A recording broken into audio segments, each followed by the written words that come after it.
Wadda kalaman Sheikh Sani ya jingir da ya yi a kan Muslim ticket da suka janyo cece-kuce da takaddama tsakanin al'ummar musulmi da kiristocin Najeriya, lamarin da ya mutsa hazo, abin da ake tsoro ya faru gashi ne yana shirin faruwa.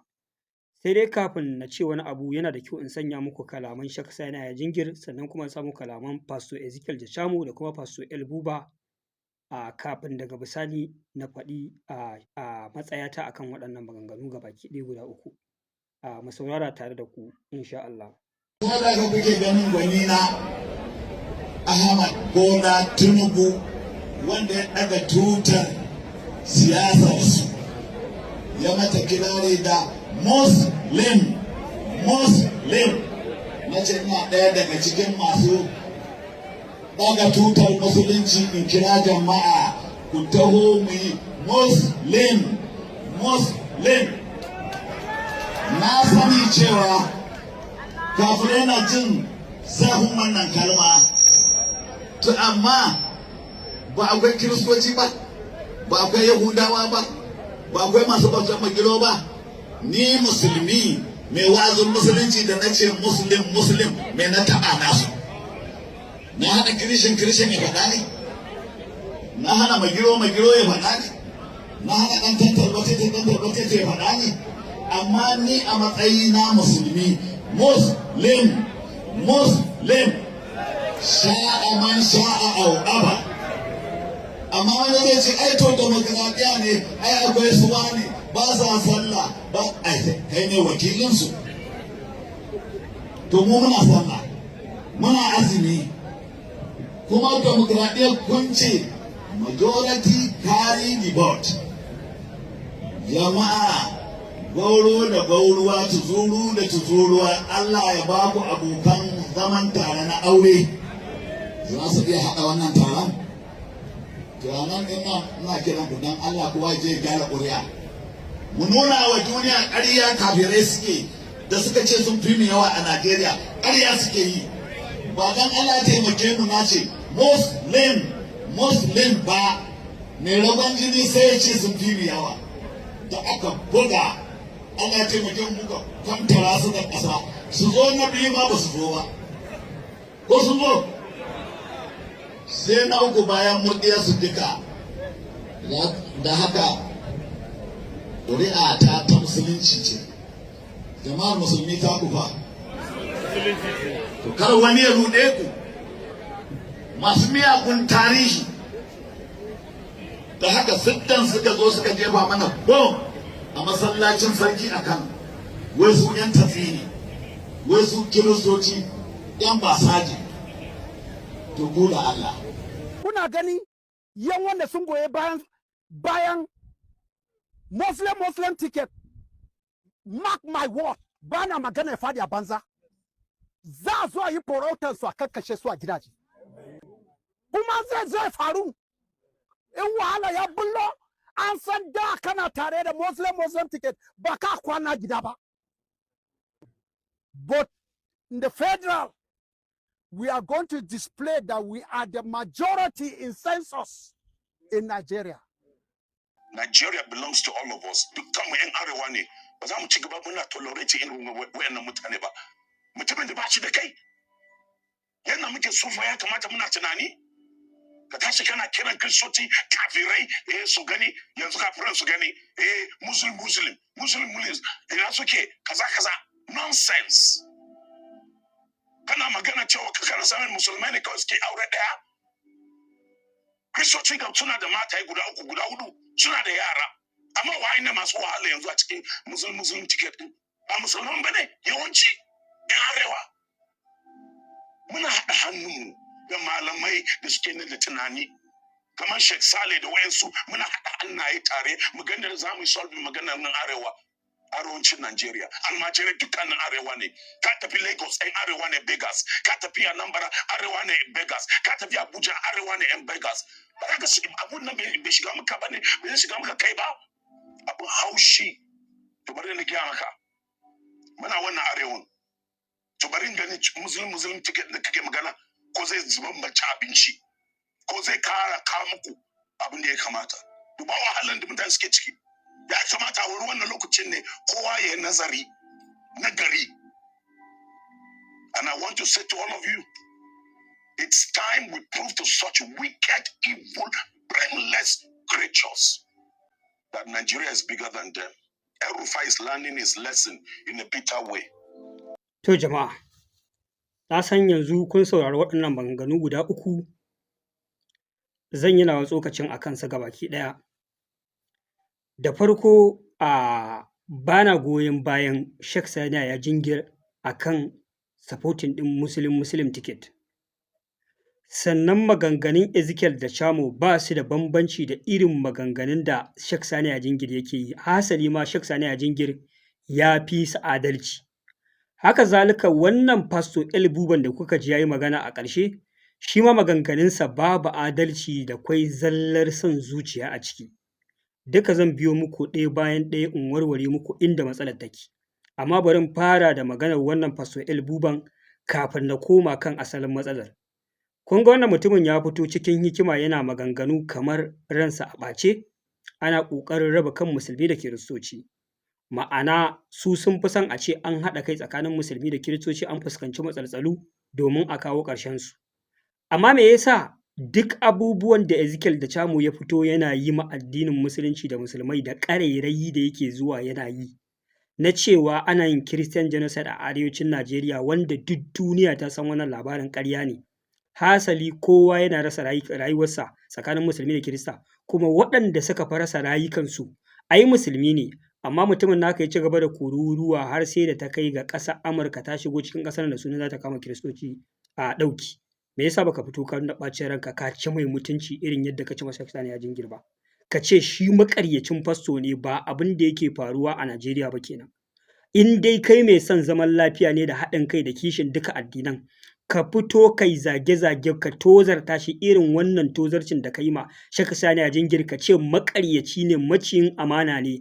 Abin da yake kira na cewa ana kashe mabiya addinin Kiristoci, ba iya mabiya addinin Kiristoci ake kashewa ba, ana kashe mabiya addinin Kiristoci, ana kashe musulmai.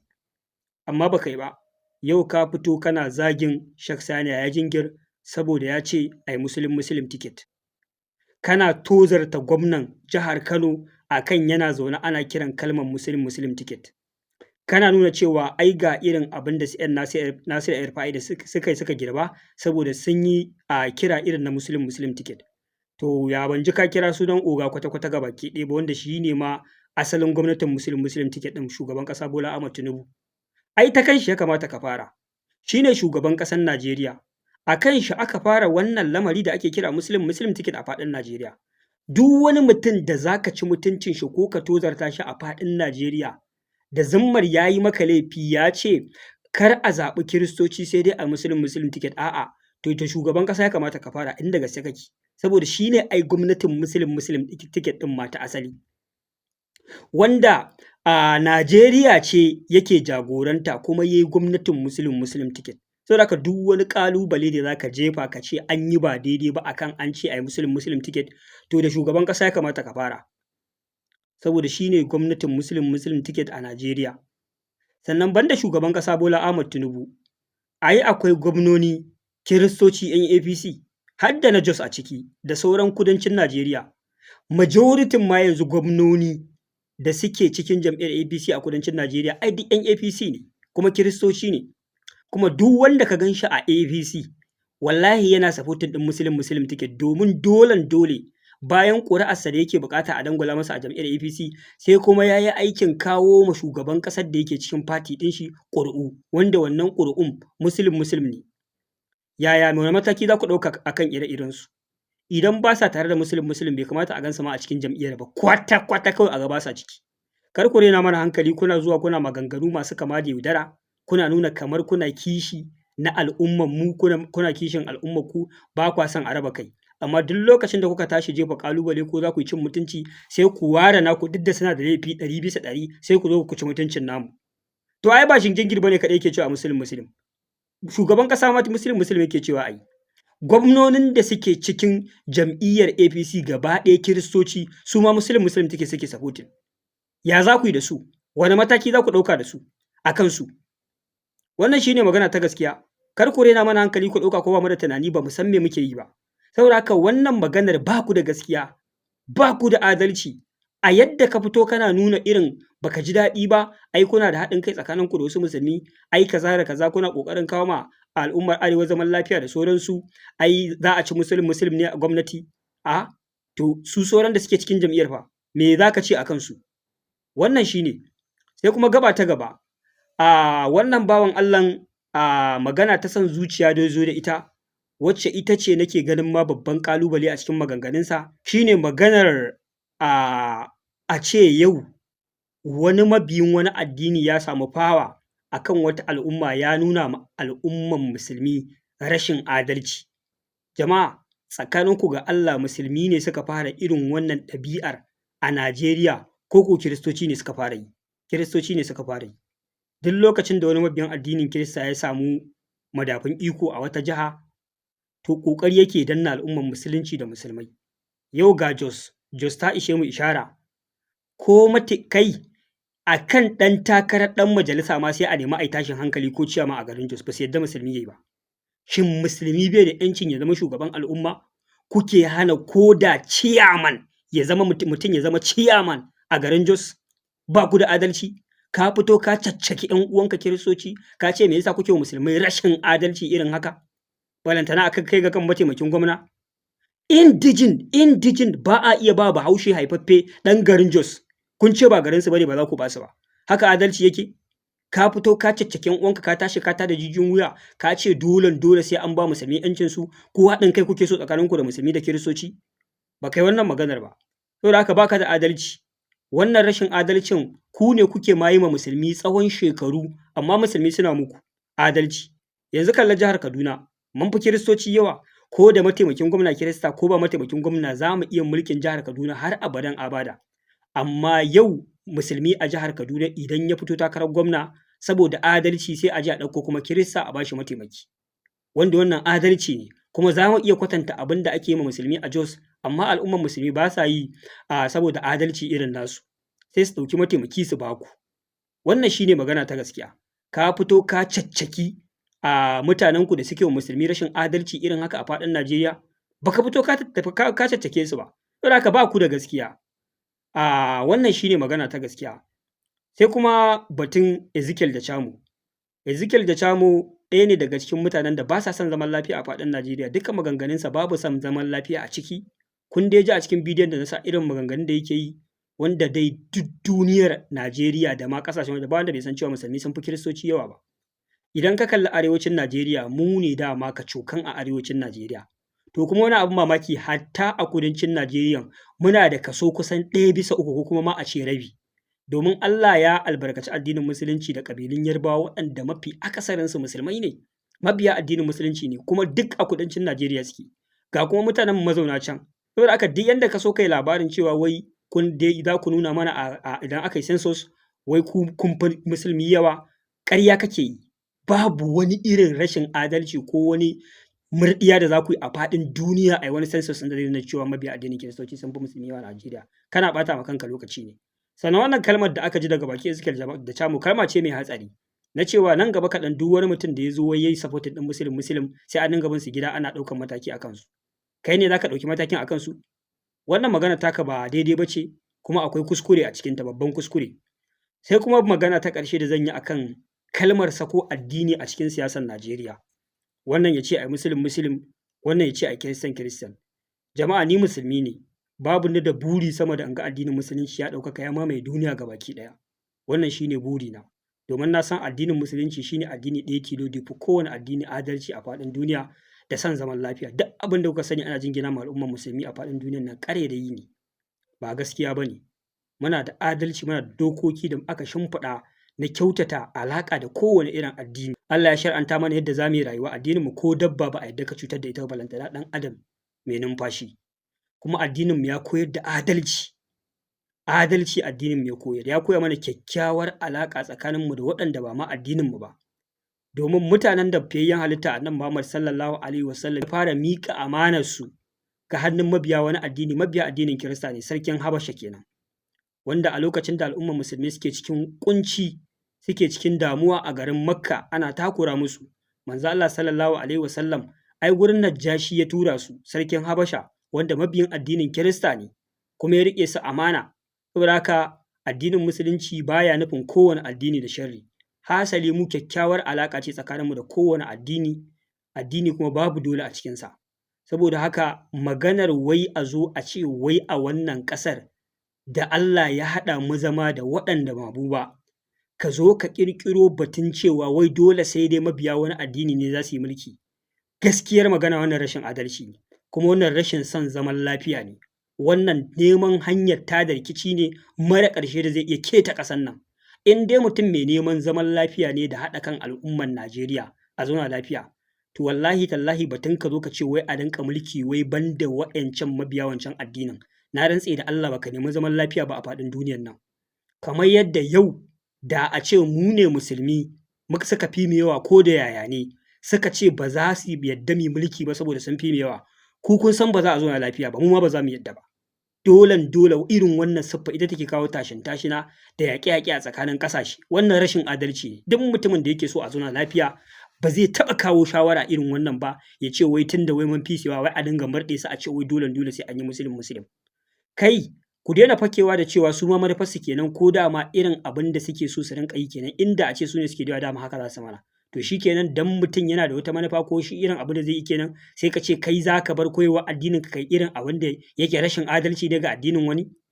Ai yanzu dan mutum yana bin wani addini, shi addinin nashi rashin adalci yake koyarwa, to sai aka ce kai ka bar adalci da ke cikin addinin naka koma kwaikwayon irin rashin adalci cikin addinin shi. Ba haka bane, dole za ka yi adalci irin wadda addinin ka ya koyar ne. Saboda haka Najeriya idan ana son a zauna lafiya, haka nan za a ci gaba da haɗaka ta shugabanci musulmi da Kirista. Wannan shine adalci, shine zaman lafiya. Babu batun ka zo ka ce wai Kiristan ko wai Musulun, wannan ba hanya ba ce mai ɓullewa. Babu wanda bai san wannan ba. Wannan gaskiya ce da dole haka za ka haƙura ka bi ta. Adadin Kiristoci a Najeriya ya kai yawan da dole a yi mulki da su. Adadin Musulmi a Najeriya ya kai adadin da dole a yi mulki da su. Ba wai irin percentage ba ne da za a ce 1/10, da za a ce to a irin wannan tsari dole Musulmi su haƙura a mulke su, ko kuma a irin wannan tsari dole Kiristoci su haƙura a mulke su. Ina ba haka ba ne. Saboda haka dole idan ana so zaman lafiya a yi mulki tare da su a musu adalci, su ma suna son zama lafiya dole su yi mulki da musulmai, su ma musulmai adalci a zauna lafiya. Wannan shi ne kasancewar su mummunan manufa ce a cikin zuciyarsu. Misali in su suke da jiha sun fi musulmai yawa, dole su za su mulki musulmai ba yadda musulmi za su yi. Wannan bai nuna cewa wai ku kuma dole haka al'adar ku ko kuma tsarin ku zai kasance ba. Wannan shine magana ta gaskiya. Kuma magana ta ƙarshe akan wannan mas'ala ta cewa wai ai Muslim ticket, to idan Muslim ticket din ne me hakan yake amfanar da addinin musulunci? Ƙarshen a ce mulki zai amfani addinin musulunci, a ce shugaban an zaɓe shi ya zama musulmi, to a ce majoritin abin da ake akan mulkin addini yake amfana. To jama'a tsakaninku ga Allah wannan mulkin ta wace fuska yake amfanin musulmi na Muslim? Ban san shi ba. Babu wata ƙofa ƙwaya ɗaya da na sani wannan mulkin da ake kira Muslim ya toshe ma al'umman musulman arewacin Najeriya ko Najeriya gabaki ɗaya. Yau jihohin musulmi sun fi kowace jihohi shiga cikin tashin hankali da bala'i na masifa na kashe-kashe. Jama'a wannan mulkin na Muslim ya dakatar da zubar da jinin al'umman musulmi ne ma? Bai dakatar ba. Har yanzu al'umman musulmi ana ci gaba da zubar da jininsu. Yau ga matsala ta ƙungiyar Baboko sama da shekara 20 a Najeriya, da wannan mulkin na Muslim ya zo ya ceci al'ummar jihar Borno, ya ceci al'ummar jihar Yobe, ya ceci al'ummar Zamfara, ya ceci al'ummar Sokoto, duka ba a ci gaba da zubar da jinin al'ummar musulmi. To me za ka zo ka yaudari mutane ka ce wai Muslim? To idan an ce shugaban musulmi ne sai aka yaya? Da me hakan yake amfana al'ummar musulman? Ba ga mu kanmu gaskiya ba. Kan mu zo muna yaudaran kanmu da wasu maganganu waɗanda kawai ana bujuro da su ne don a kawo ruɗani da hayaniya kawai a tsakanin al'umma, a ruɗa ƙasa a tada yaƙi mara ƙarshe. Ba ma fata ƙasar mu ta kasance a cikin irin wannan yanayin. Sauran ƙasashen maƙota misali ne a gare mu, mun ga yadda yaƙin yake kasancewa a ƙasashen. A ƙarshe tarwatsa ƙasar za a mutane da su zama 'yan gudun hijira. Mun ba ma fatan haka ya kasance. Saboda haka mu zaman lafiya muke nema. Duk wani mutum da zai gayyato masifa da bala'i ya fake da siyasa ko ya fake da addini, wallahi tallahi ba ma goyon bayan shi. Wannan shine magana ta gaskiya. Allah ya sa mu dace. Waɗannan fitattunu da suke ci gaba da addabar al'ummar musulmi da kiristocin Najeriya, Allah ya kawo mana ƙarshen su. Allah ya zaunar da ƙasar mu Najeriya lafiya. Allah ka ba mu shugaba na gari wanda Allah zai amfani da shi ya kawo mana ƙarshen duka waɗannan fitattunu na tsadar rayuwa da zubar da jinin al'umma da ake ci gaba da yi a wannan ƙasa. Wannan shine kawai mafita. Allah ya sa mu dace. Anan zan dakata. Wassalamu alaikum.